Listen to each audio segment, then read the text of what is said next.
it's going to show in our FDD that our first franchisee is already gone. And I'm like, I don't care. I'm like, we're wasting all of our energy on this person, and it's not helping us grow. I'm like, let her go, and we can recalibrate. We can refigure what we want to do. And he ended up agreeing with me, and it was the best decision we ever made. And then we learned, and we're still learning on this. We probably have not grown as fast as other brands because of how slow we are at choosing our franchise. Good for you.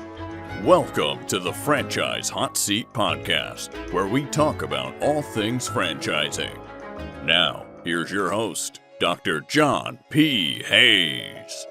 I'm back with another episode of the Franchise Hot Seat. My guest today is Anthony Bambino, and he is the founder and the CEO of 3Natives. Anthony, welcome. Thank you for joining me. Thank you for having me. Excited. I'm going to start out right away with, come on now, don't we have enough juice bars, coffee shops, wrap shops, etc.? You go out to California, you see a concept out there that you think, I could do that in Florida, and you come back and do it. But it's all very interesting because you weren't a franchise guy. You were, I believe, a traveling salesman when you were in California, and you weren't experienced in location or building a retail team or doing any of the things that franchisors would have to do to build a 3Natives. And you weren't a franchise expert. Were you crazy? What was going on?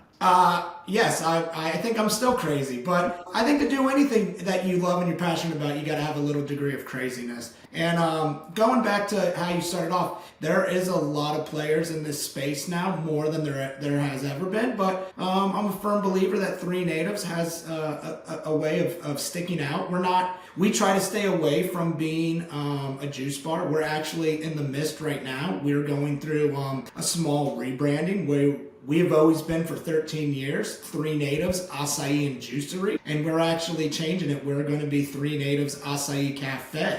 And when we're done with this podcast, I'd be happy to show you our new logo, and it's already trademarked, so you can, show it when it's time to share this. But we felt like we've always been tied in with the other juice bar concepts, and since we've always had the food component, we felt it was better for us to change the name from Juicery to Cafe as our food sales continue to grow more and more. And I think that is the biggest factor in what changes 3Natives from all the other players in this space. Okay, so let's go back to the very beginning. You were a traveling salesman, is that right? And you were maybe in San Diego. San Diego was one of my main territories. I had the whole west coast of the United States. So I tell people basically from Tijuana, Mexico to British Columbia was my territory. And I spent basically 2 years out there traveling the west coast of the United States for a job. And what were you selling? We were selling an indoor air purifier that at the time, it was really for new construction. It was a way to get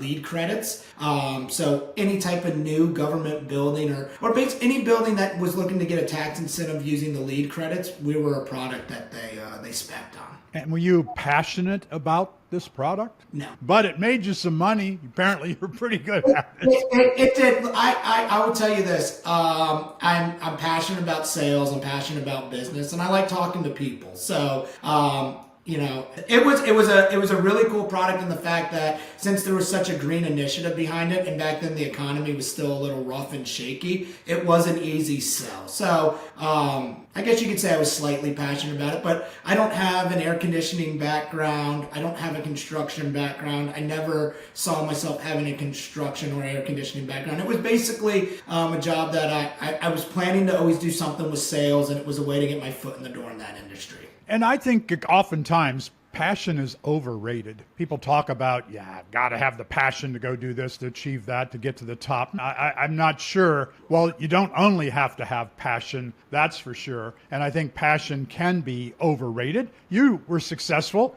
in this sales position, but as you said, you might have been a little passionate about what you were doing, but you really weren't into that. You were more into people and conversations and creating opportunities and win-wins for people, for yourself and for other people. So that probably was part of the magic. But at the same time, you're out there and you see these juice bars, and that rings true with you that there might be an opportunity in Florida, Tequesta, Florida, to Yes. start something like this. How do you go from air purification to juice bars in Tequesta, Florida? So while I was spending my time out there in Southern California, there wasn't really any franchise. There wasn't a chain, right? It was just a bunch of mom and pop juice bars that were up and down, literally littered up and down the coast. And when I started really paying attention, my best friend worked at one in Mission Beach, and it was funny, his boss was actually from Boston, and they tried to be more of like, I would say, a coffee shop. It's kind of like a diner. They really wanted to push their coffee and their pastries and their breakfast sandwiches. And as I sat there for over 2 years watching what their customers ordered, nobody was coming in there for a breakfast sandwich or a pastry. And they only had one acai bowl on the menu. And it was a line all day long, people coming in for this acai bowl. So I was talking to my best friend over and over again about this, and I'm like, I really want to do this in Florida.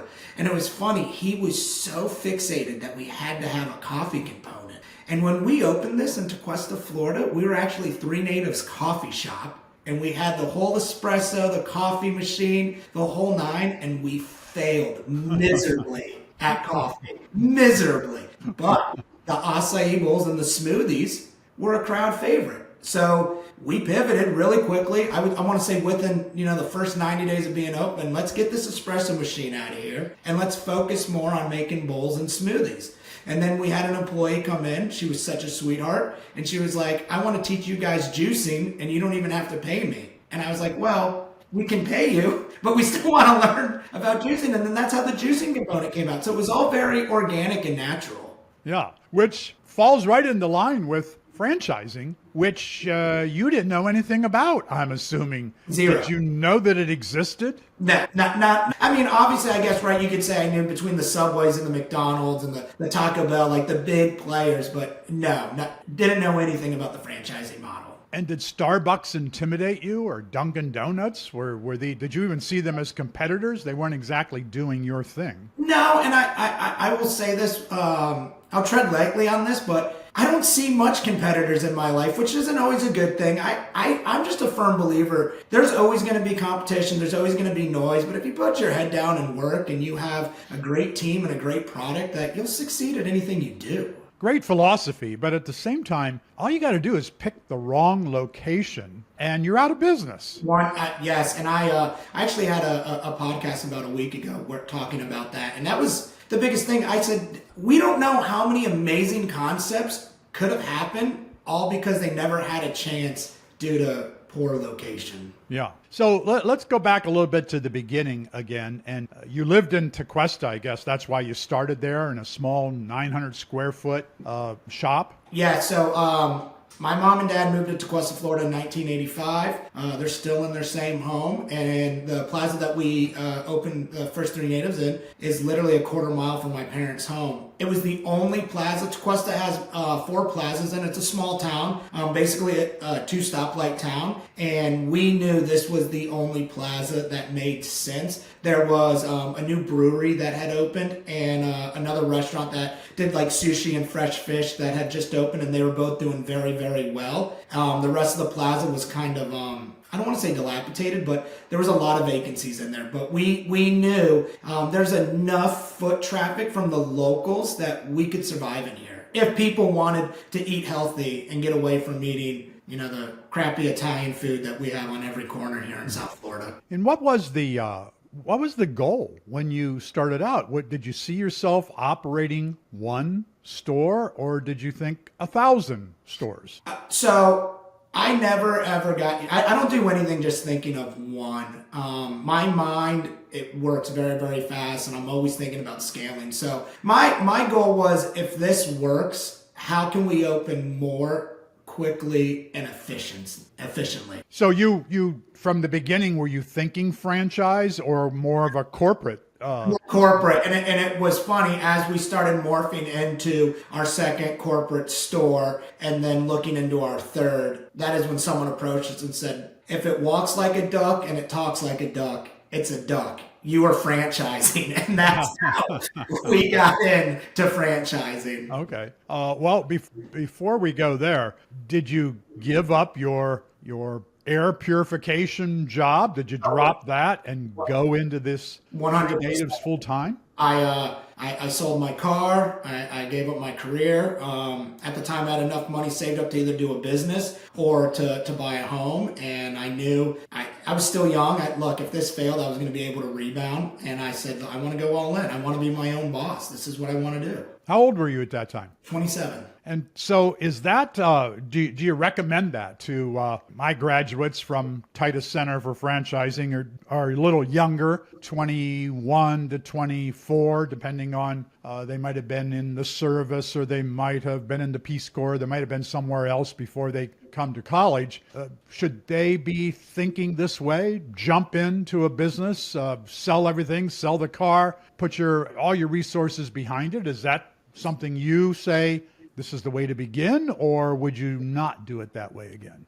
So for me, I did 4 years in the military and then 2 years working for corporate America. Those 6 years, I knew I wanted to be in control of my own destiny. So with that being said, I don't think there's really a number to it. If you went into the military at 18 and you're out at 22 and then you get a job and after 2 years at 24, you realize, hey, I want to do, you should go all in. But I do think it's really important to have some other experience. Even though mine was short, it was 2 and 4 years, it was enough for me to know this is not what I want to do for the rest of my life.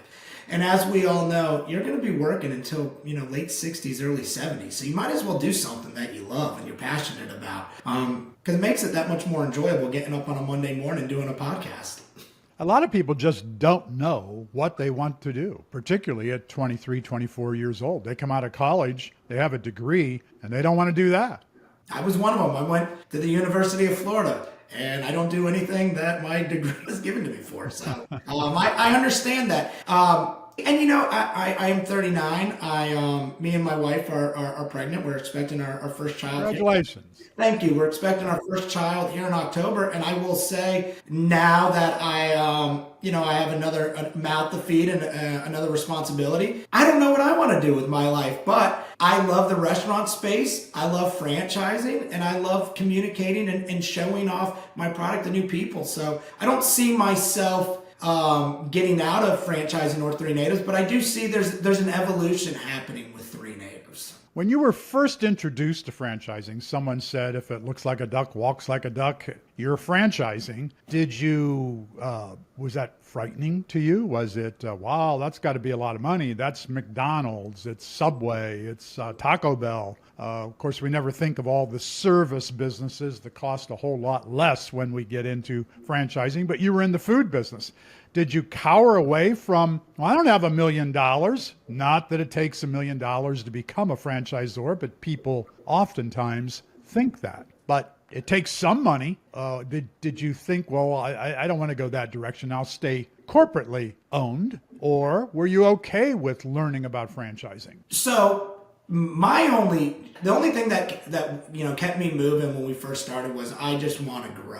So I looked at it, I didn't care. To me, and this was me being young and naive, I'm like, corporate, franchising, whatever, they're just words, right? As long as we're growing, that's a good thing. Obviously, as we started franchising, I learned there's a big difference between corporate stores and franchising. So I learned from experience, you could say, which I'm very thankful now. Our first year and a half, 2 years of franchising, arguably the worst 2 years I've ever had in business.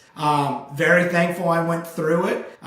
You learn from the hard knocks. One of my first franchisees is again, very thankful it happened early, but rogue from day one. And I was like, this is insane. And the only way to stop them from doing this is you gotta, continue to send them default letters and give them time to cure it. And then if they don't cure it, then you gotta decide, well, we're not making any money off of them. Are we really gonna sue somebody we're not making any money off to be able to protect the brand? So there's a lot of difficult questions at first, which scared us in the franchising space. Once we got through it and once we started paying attention and let me preface, we got really bad advice at first. We were told with your first franchise, if they have a pulse and they can write a check, take them. And I see you shaking your head. Yeah, the worst advice ever. again, now, 12 years later, extremely thankful. But 2 years of struggle. Why is it that people are... How did you get bad advice? Did you just not know any better, or were you trying to save money or something else? Honest to God, I think the reason how we got that advice was they just wanted us to grow and they wanted to see us to succeed in franchising. But were they getting a percentage of sales? No, not at all. This was a mentor. And I think he just looked at it. I don't think saying that he did not believe that our first franchisee was going to be so rogue and so challenging. Also, I'm not giving you the whole details. Now that we also decided that our first franchise was going to be 3.5 hours away, which is very, very hard to manage operationally and marketing wise. So that was another challenge in itself there. Yeah. But only 3.5 hours away, still in the same state. It could Florida, have been 3.5 states away. Yes, yeah, right. And Florida, yes, it's the same state. Most other places, you're in a different state. Yeah. And Florida is a great state to franchise in, as you discovered, whether you discovered that on purpose or you just discovered it because this is where you lived and this is where you started. The thing about franchising and getting good advice, I hate to hear that somebody tells you, anyone who gets bad advice as a startup, as a franchisor, because this can destroy you. Fortunately, it didn't destroy you. But what happened? How did you get rid of that? This was your first franchisee? We actually, it was our first franchisee. They went as rogue as completely changing our logo, our design. Oh yeah. And, we finally, so after, this is probably about 1.5 years of just struggling back and forth, they wouldn't comply to anything. Our attorney's like, well, they've changed your logo. That's a big no-no. They're like, we should sue them. So the moment we sent them a letter, it was crazy. I wish I would have done this earlier. They actually called us and they said, we just want to buy our way out of our contract. And I was like, whoa. And my father's my partner, and he was very against it at first because he's like, it's going to show in our FDD that our first franchisee is already gone. And I'm like, I don't care. I'm like, we're wasting all of our energy on this person, and it's not helping us grow. I'm like, let her go, and we can recalibrate. We can refigure what we want to do. And he ended up agreeing with me, and it was the best decision we ever made. And then we learned, and we're still learning on this. We probably have not grown as fast as other brands because of how slow we are at choosing our franchise. Good for you. Yes. I know that sounds strange. Like, okay, let's grow by 100, 150 units a year. But then you're going to get those bad franchisees who are going to create all kinds of havoc in your life. Havoc. And maybe it's great that you discovered it with the first one, that sometimes a franchisor and a franchisee have to get a divorce. That's just the way it is. And the sooner you get to the divorce, the better for both parties. 100%. One is you're not spending all that money and all that negative energy that goes on, and you just go your separate ways. It happens in real marriage, it happens in life, it happens in franchising as well. It's a lot like a marriage, a franchisor-franchisee relationship, and they don't all end happily. But then you must have figured out a way to get some happy endings, because how many franchisees do you have now? So we have 48 stores that are open. I own 8 of them, and the other 40 are all franchise-owned stores. And some of those are multi-unit operators, and then we have another 10 more that are being developed as we speak. Great. And what have you learned about the type of person who should become a 3Natives franchisee? Who makes a good franchisee? So the biggest thing I talk about now, I'm going to highlight one of my franchisees, Patrick McCarthy. He now has 4 stores. He was one of our, I'd say, 3rd or 4th franchisee. He came from the world of finance. He knew nothing about restaurant space. The reason I bring him up, he is so adaptable, willing to learn, and he is an incredible leader. When you hire a bunch of young children, I shouldn't say children, the younger generation is what really is our employment pool for our stores. Yeah. You have to want to be a leader. You have to want to teach and coach. If you don't want to teach and coach 7 days a week, 365 days out of the year, owning a restaurant is not the space for you to be in. So that is what we highlight right away. Like, yes, you do have time off. Yes, you're able to take vacations, but you have to be able to make sure that your team is well oiled and they're efficient enough to be able to handle the business when you're gone. And when they're younger, they don't have a lot of life experience. So there is more coaching, more guidance that is needed than if you were hiring, say, somebody who's 30 years old and they've already had life experience under their belt. They've already had careers. A lot of times this is employees' first jobs working at 3Natives. So that is one of the biggest things that we explain to franchisees up front. And then the second one, and this is what I've realized with tons and tons of franchise businesses, you are not a millionaire because you own one store.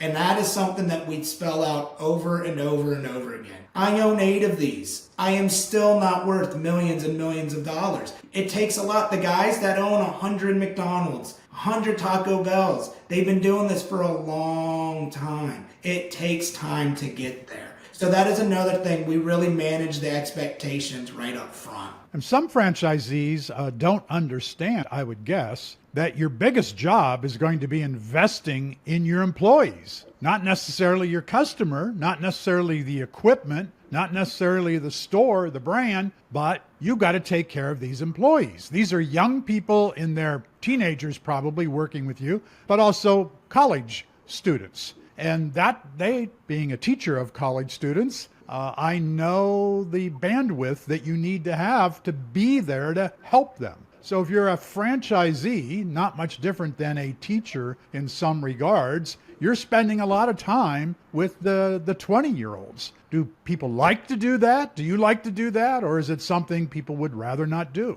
I love it. If you come to any one of my corporate stores, our managers have been there 8, 9 years. A lot of them have grown with us from day one. How I look at it is we're growing, right? We're a growing brand. We're a growing concept.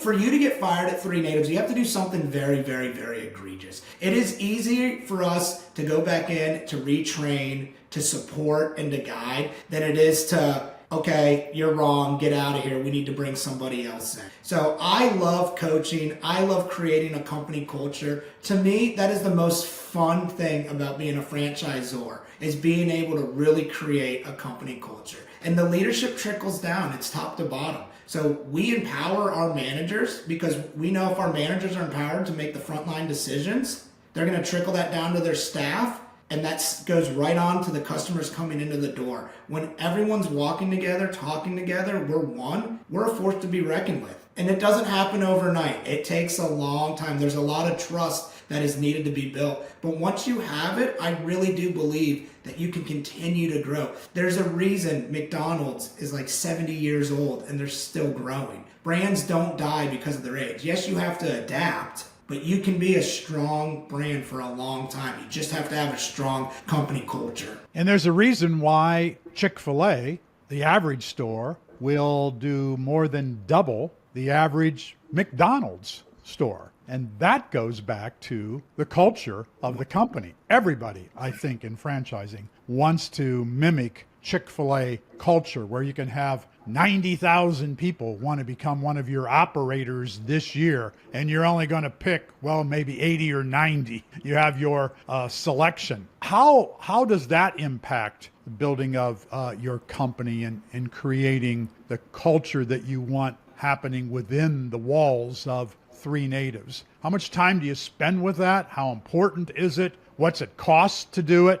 Who shouldn't do it because they can't? Talk about that a little bit. Well, we're at the point now that all we do is we invest all of our time and energy back into the customer experience. I'm a firm believer that the world we live in is so technology focused, but yet customers still want human connection. Even though it may be small when you come into a QSR, they still want to be greeted. They still want eye contact. They still want a sense of acknowledgement. And it's very simple for us to do on the front line of running a restaurant. So that is our whole focus. We used to have what we call inspections. We got rid of the name inspector. They're a franchise business coach. Their job is to coach. It is not to go in there and penalize people. Yes, at times there has to be some type of report, some type of documentation, but the main job is to coach. It is to lead. It is the guide. And we've realized when we've changed that model, franchisees, they no longer get scared that corporate is coming in. They're excited because they know that this is an opportunity where they're going to receive some guidance. They're going to receive some coaching from somebody who's an expert in this space. We have spent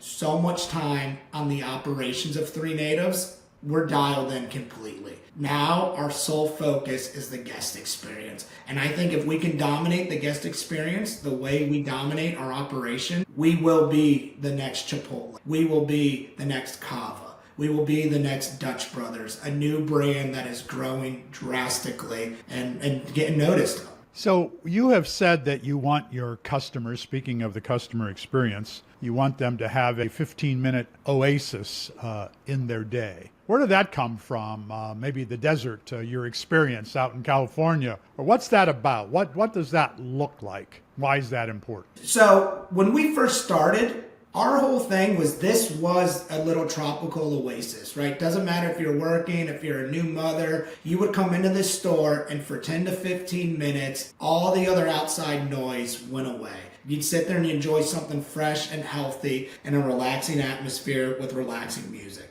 We started to get away from that a little bit, and we're making a big push to get that back. We really want, and I'm not going to say this is our fault, but COVID changed the dynamic. Everything got hyper-focused on digital and technology. Our stores became about 80 to 85% to go. I do not think we're going to lose a bunch of to-go business because of how popular these third-party channels are, but no matter if you're ordering to go or not, we still want 3Natives to have that same inviting energy where you can come in and your problems go away. Well, I wouldn't say go away, but it is a pause for 10 to 15 minutes while you're enjoying your food. So when you got started as a franchisor and you realized you had to go get some advice and that building a franchise isn't as simple as just opening a store and then finding somebody who wants to open someplace else and giving them the permission to do it. There are rules and regulations. There's a disclosure document that sounds very intimidating, even though it's written all in English and it's there to protect people.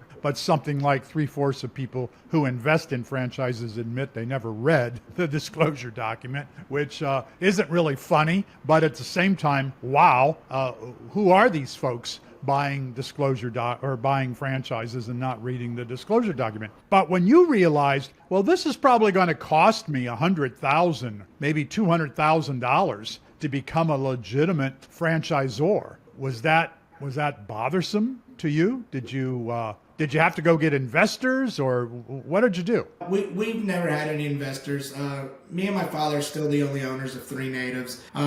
I don't remember exactly how we came up with that money, and I will tell you, when we started franchising 12 years ago, I don't think the number was that high. I do know we got very, very, very lucky.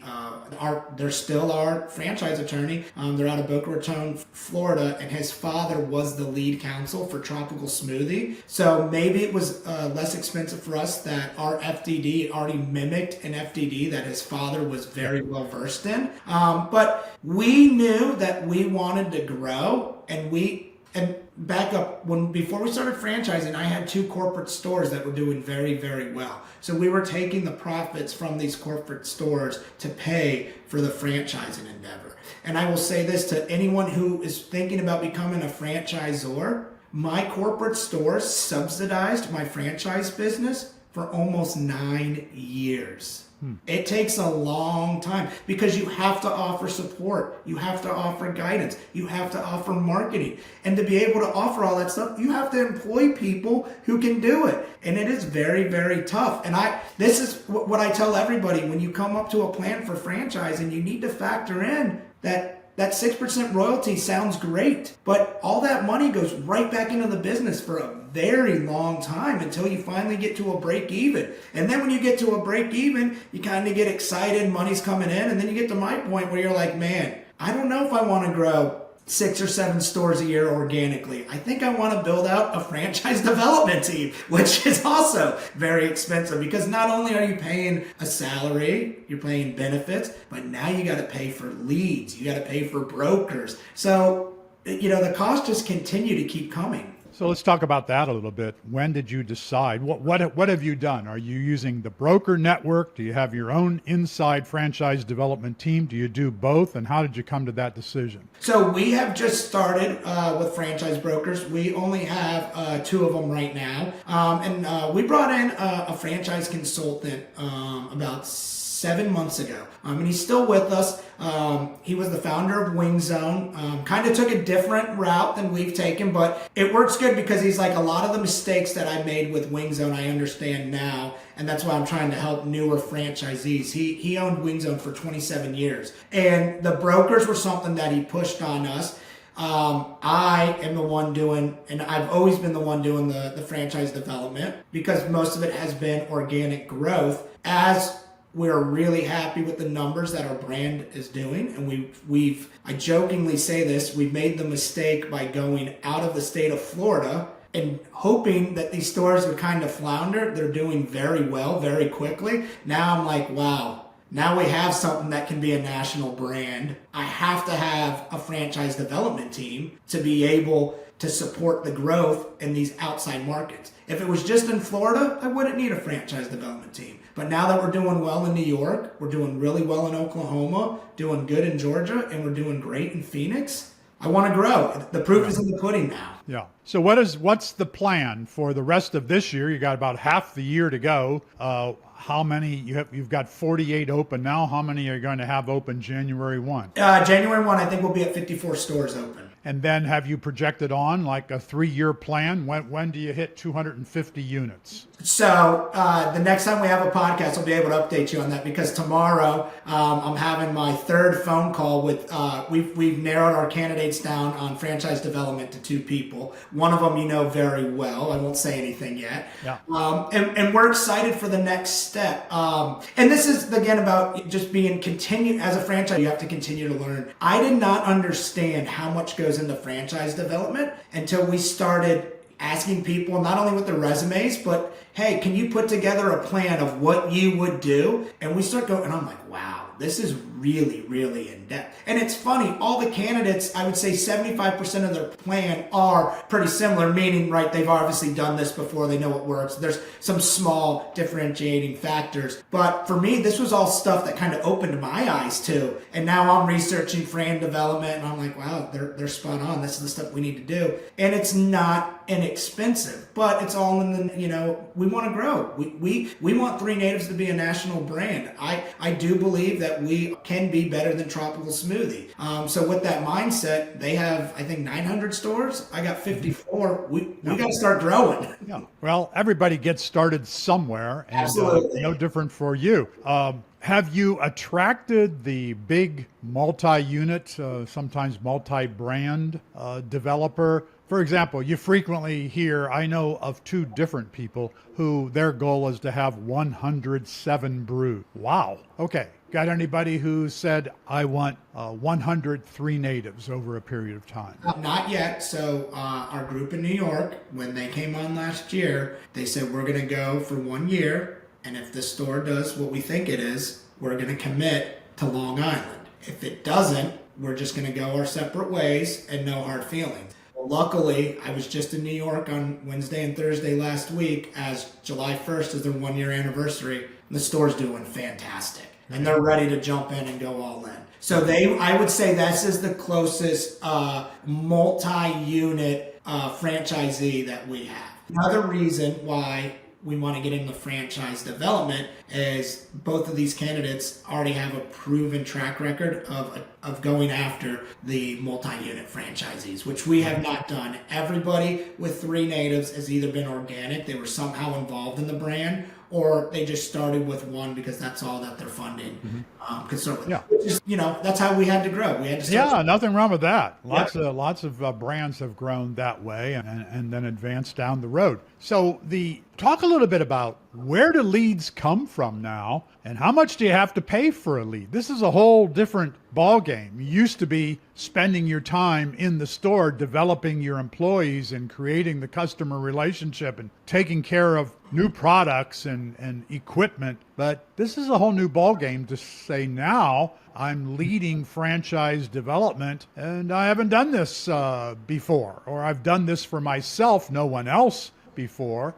Just getting a lead either through your website or paying for a lead that gets generated, or going out to an expo to generate leads. How are you learning about all that? How much is it costing? What do you say to new franchisors about this part of your life now? So again, I want to make this very, very as clear. If you have a great product and you have amazing customer service, people are going to want to be a part of your brand.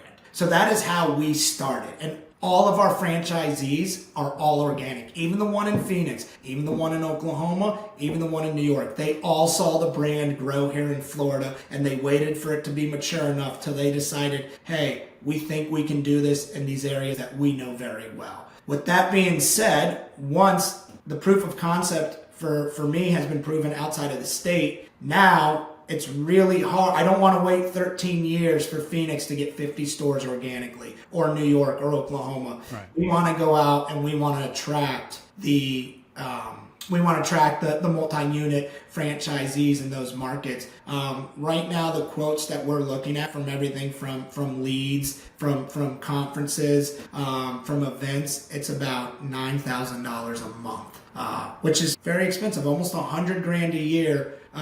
Just in bringing potential candidates, and there's no guarantees. People may not sign. That's just getting people to come down to Florida to have a discovery day, and hopefully they love the product, they love the brand, they love what they see, and they do sign. And again, that cost has nothing to do with the person running franchise development. That is what we're looking at spending on being able to recruit candidates in those markets. Yeah. And this process of how you develop a lead, how you lead a lead to the point where they're going to sign a franchise agreement with you, how did you learn that? And it's a step-by-step process. Some companies are much more successful than others. Yeah, and I'm still learning, and this is we've gotten to the point where I have to bring someone who has more experience on franchise development than I do. I'm the CEO. I'm the founder. I know you were talking earlier about passion. I do have a lot of passion, and I'm also Italian, so I do get emotional. You can't have that. And it works. I'll tell you this, it works in the beginning because people see you're young, you're hungry, how much passion you have. But when you start getting to more sophisticated buyers, the emotion has to take a back seat. And you need somebody who is more experienced, who has the so-called gray hair in the space, where they can come from a whole different point and they're basically just speaking numbers and facts, but still telling you why this brand is growing, why you should invest heavily in this brand. Not, oh my God, just come to my Tequesta store and watch how my customers interact with my employees. It works in the beginning, but as you're going for the bigger fish, it's a different game. And how about the point of discovery day? When do you know you should get a candidate or partners, husband, wife, or three brothers who decide they're going to become 3Natives franchisees or want to be? How do you know it's time to get them to your discovery day? So we probably move a little slower than other brands because, again, we're really trying to weed out the wrong fits for the brand. So we have a lot of phone calls going back and forth, a lot of email correspondence going back and forth. And most people we've been doing this now for 13 years. Our item 19 is quite strong, especially for a smaller brand. And a lot of people see that item 19 and they expect, oh my Lord, the moment I open, and no, it takes time. This is, yes, eventually, can you be here 100%? But the moment you turn on your open sign, that's just not what's going to happen. So we really work to make sure that some people aren't overly excited to get involved.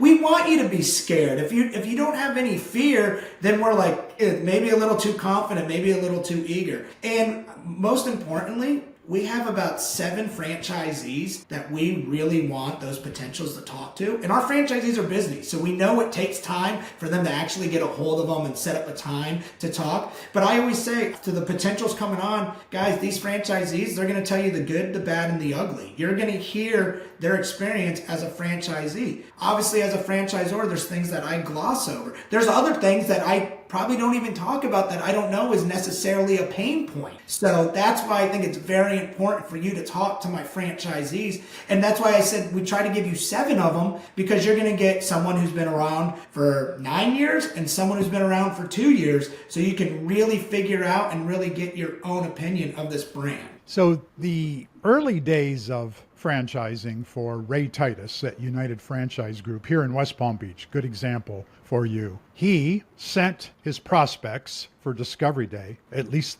the right ones, and he has a very defined system of how to determine who's the right one to invite to West Palm Beach. He sent them, and I say them because oftentimes it was husband and wife, he would send them the airplane tickets, and he would pay for their lodging in West Palm Beach. At one time, United Franchise Group had more people flying in to Palm Beach International Airport than any other company in West Palm Beach. And of course, Ray has sold a lot of franchises, 1,200 locations across the world. Is that something you would do? Would you pay for a franchisee to come and visit you at a Discovery Day, or why or why not? 100%. Because if you are the right fit, we want you. Because we, as I've said, 2-3 years ago before we got out of the state of Florida, no, I wouldn't do it. But now that we're out of the state of Florida and we're seeing the proof of concept out of the state of Florida, if I've been talking with you for say 3, 4, 5 months, and you've been talking with my franchisees and everybody's like, hey, we want them a part of the brand, 100% I would roll the red carpet to get you here, because I know this is a 10-year marriage. And if you're going to a new market and you're going to be a strong asset to us, you're invaluable. So 100% I would do that. Good. So I got another question for you. It's a little bit in a different direction. I really appreciate that you come to Palm Beach Atlantic University. You've spoken to my students. You've offered an internship. You support the Titus Center for Franchising. We can't do it without the support that we get from men and women like you across the country who donate to the Titus Center every year. What do you get out of that? What's come from your relationship with Titus Center? It's invaluable. And again, I know I was talking earlier about bad advice. This was good advice. I met with somebody for lunch. We had a great lunch, and he's like, do you know about the Titus Center? And I'm like, no. And he's like, it's in your backyard. And I'm like, I was like, explain. And our lunch was supposed to be about something totally different. We spent our whole lunch talking about the Titus Center. Once we got back, he introduced me to you via email, and I joined immediately. And I'm not even a year in, and it's already made leaps and bounds.